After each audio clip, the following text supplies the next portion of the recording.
এতিয়া হৈছে দুপৰীয়াৰ সময়।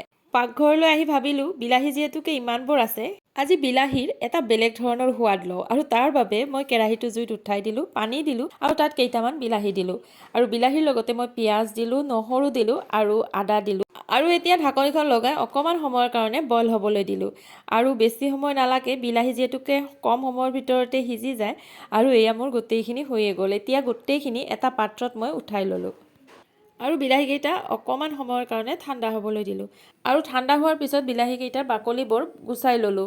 বিলাহী এবিধ এনেকুৱা পাচলি যিটো নেকি আপুনি যিকোনো চব্জিতে যদি বিলাহী দিয়ে তেতিয়াহ'লে সেই চব্জিখনৰ সোৱাদটো আৰু বেছি দুগুণে চৰায় বিলাহীটো দিয়াৰ বাবে, নহয়নে বাৰু?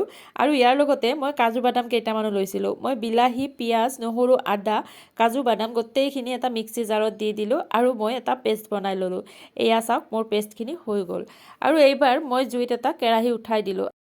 কেৰাহীটো গৰম হোৱাৰ লগে লগে তাত মই অকণমান তেল দিলোঁ আৰু তেলখিনি গৰম হোৱাৰ পিছত পাঁচফোৰণ দিলোঁ আৰু একেলগে মই নৰসিংহৰ পাত কেইটামানো দি দিলোঁ আৰু নৰসিংহৰ পাতকেইটা দিয়াৰ পিছত মই নিমখ আৰু হালধিখিনিও দি দিলোঁ আৰু একেলগে গোটেইখিনি অকণমান সময়ৰ কাৰণে লৰাই দিয়াৰ পিছত মই বিলাহীৰ পেষ্টখিনি ইয়াত দি দিলোঁ আৰু এতিয়া ভালদৰে লৰাই থাকিম যাতে কেৰাহীত লাগি নাযায়। জুইকুৰা অকণমান কমাই দি অকণমান সময়ৰ কাৰণে থৈ দিম আৰু এইখিনি সময়তে মই দুটা জলকীয়াও ইয়াত কাটি দিলোঁ। ইচ্ছা কৰিলে বেছিকৈ জলকীয়া দিলে আৰু বেছি ভাল লাগে, কিন্তু মই দুটাই দিছিলোঁ আৰু এতিয়া মই ইয়াত অকণমান গুড়ো দি দিলোঁ।